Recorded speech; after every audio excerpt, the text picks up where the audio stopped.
یہی روایت 40 حوالوں سے یہ روایت آئی ہے، 40 حوالوں سے، اور یہ روایت تقریباً الغدیر میں، خطبہ غدیر کے ذیل میں یہ روایت تقریباً 360 علماء سے یہ روایت آئی ہے، جن میں سے پیغمبر اکرم کے براہ راست سرور کائنات سے نقل کرنے والے صحابہ منبر کوفہ پر مولا کائنات نے کھڑے ہو کر اپنے اقتدار حکومت ظاہری کے درمیان جب ارشاد فرمایا کہ تم میں سے جو غدیر میں تھے کھڑے ہو جائیں، 30 افراد کھڑے ہو گئے تھے مجمع میں، جن سے مولا کائنات نے غدیر کے پورے خطبے کا اعتراف لیا تھا۔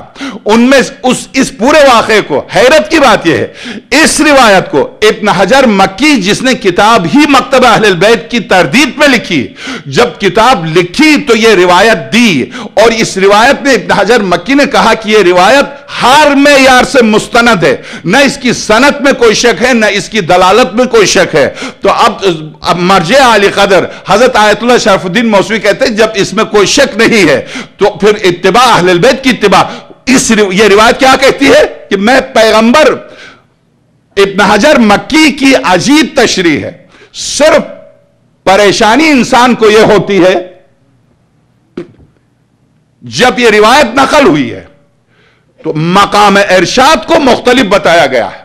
ابن حجر مکی صواعق محرقہ، مقام ارشاد پیغمبر کی، یہ ارشاد پیغمبر نے کہاں اور کب ارشاد فرمایا اس میں اختلاف ہے، اس کی وجہ سے میں پریشان ہوں۔ پھر اپنی پریشانی کا خود جواب دے رہے ہیں۔ ایک روایت یہ ہے کہ طائف سے واپسی پر آپ نے ارشاد فرمایا، دوسری روایت یہ کہ مقام عرفات میں ارشاد فرمایا، تیسری روایت یہ کہ خانہ کعبہ کے سامنے ارشاد فرمایا، چوتھی روایت یہ ہے کہ آپ نے خطبہ غدیر کے درمیان ارشاد فرمایا، پانچویں روایت یہ ہے کہ آپ نے جنگ خیبر سے پلٹتے ہوئے ارشاد فرمایا، چھویں روایت یہ ہے کہ آپ نے جنگ خندق کے زمانے میں ارشاد فرمایا، ساتویں روایت یہ ہے کہ ہجرت کے بعد آپ نے جب سب اصحاب اکٹھے ہو گئے تھے مدینے میں، اس وقت مدینے میں خطبے کے درمیان ارشاد فرمایا، آٹھویں روایت یہ ہے کہ پیغمبر خدا نے جب آپ نے 40 قریش کے اپنے آیت اتری تھی سورہ مبارکہ شعراء کی یہ آیت، وَأَنذِرْ عَشِيرَتَكَ الْأَقْرَبِينَ، اپنے قریب ترین خاندان والوں کو ڈراؤ، تو اس وقت آپ نے یہ ارشاد فرمایا تھا۔ 9ویں روایت یہ ہے کہ آپ نے رحلت کے وقت ارشاد فرمایا تھا۔ تو یہ اختلاف کی وجہ سے پریشانی ہے۔ اس کے بعد کہتے ہیں، خود ہی جواب دیتے ہیں صواعق محرقہ، اس اختلاف میں پریشان ہونے کے بجائے بلکہ مزید یقین حاصل ہونا چاہیے، اس لیے کہ اس سے یہ پتہ چلتا ہے کہ یہ روایت ایک جگہ نہیں، ہر جگہ ارشاد فرمایا۔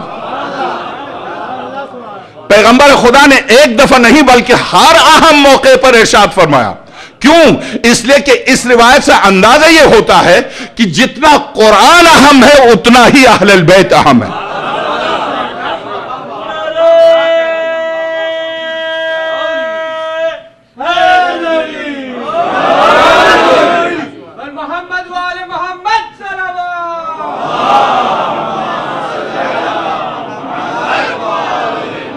اب میں اس روایت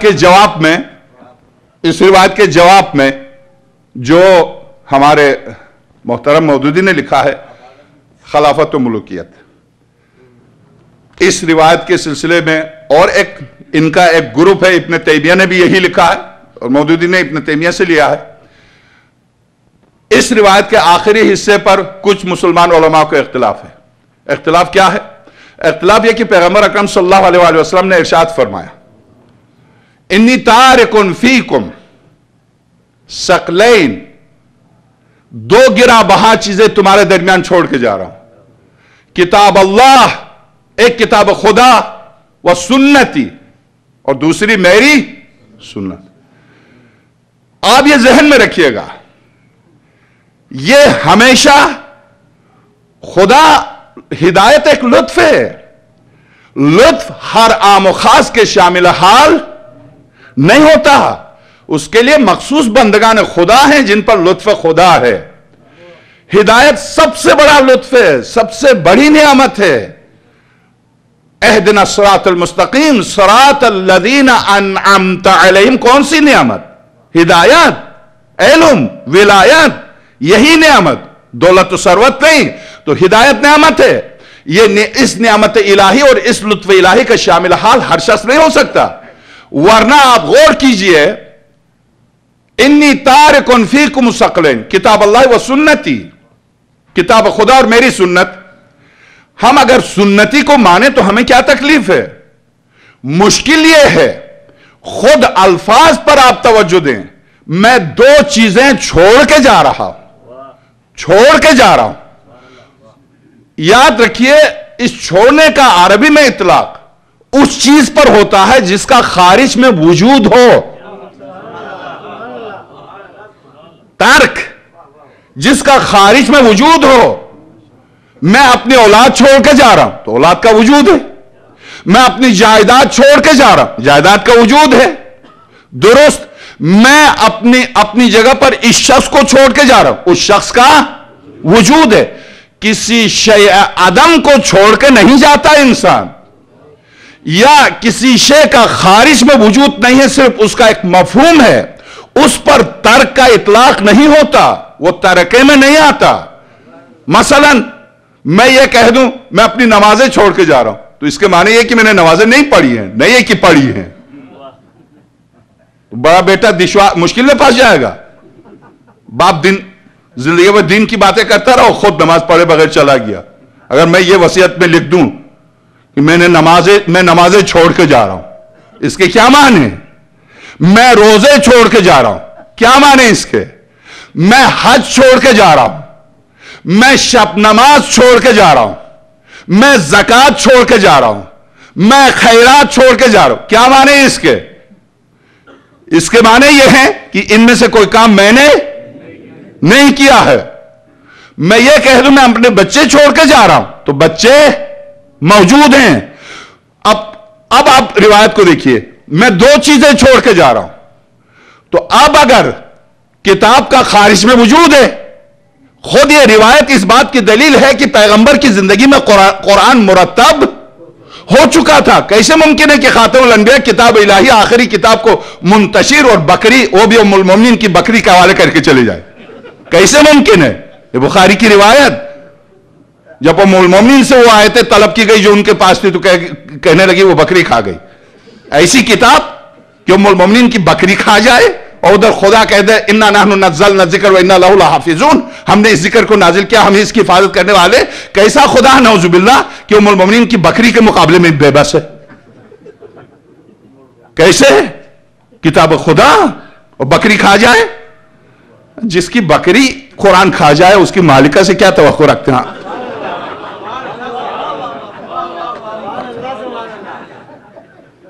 واقعا اس نقطے پر توجہ دی، جس کی بکری قرآن کھا جائے.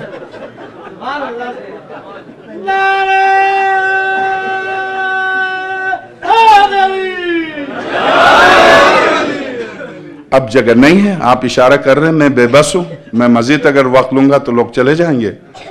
مومنین پیچھے کھڑے ہیں، شاید باہر بھی کھڑے ہیں، تو وہ اشارہ کریں اندر آنے کے لیے. اس پردے کو آپ ہٹائیں تاکہ جی ہاں ایک صلوات بھیجیے گا.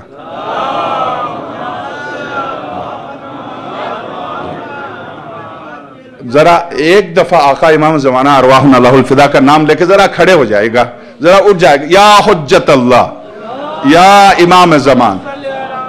اب آگے بڑھیے، آگے بڑھیے گا، آگے بڑھیے گا.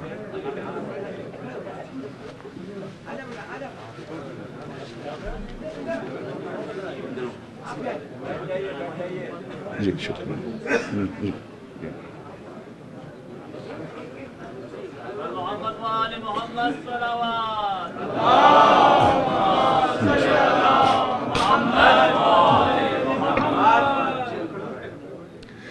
انی تارکن فیکم ثقلین کتاب اللہ و عطرتی. میں دو چیزیں چھوڑ کے جا رہا ہوں. ایک جگہ نہیں، ابن حجر مکی کے مطابق کم سے کم 50 مقامات پر سرور کائنات نے ارشاد فرمایا میں دو چیزیں چھوڑ کے جا رہا ہوں، کتاب خدا اور میری عطرت. اور 50 کے قریب علماء وہابی کہتے نہیں اہل البیت نے عطرتی نہیں ہے، وہاں سنتی ہے. تو آئیے پہلی بات، آئے مباہلہ میں بھی یہی کیا. آئے مباہلہ میں یہ چونکہ ظاہر ہے وہ جانتے فخر الدین رازی جیسا تفسیر کبیر کا عظیم ترین عالم، وہ فلسفی اور وہ منطقی جو اپنے شاگردوں کو بلا کے ہاؤس میں پانی بھرا ہوا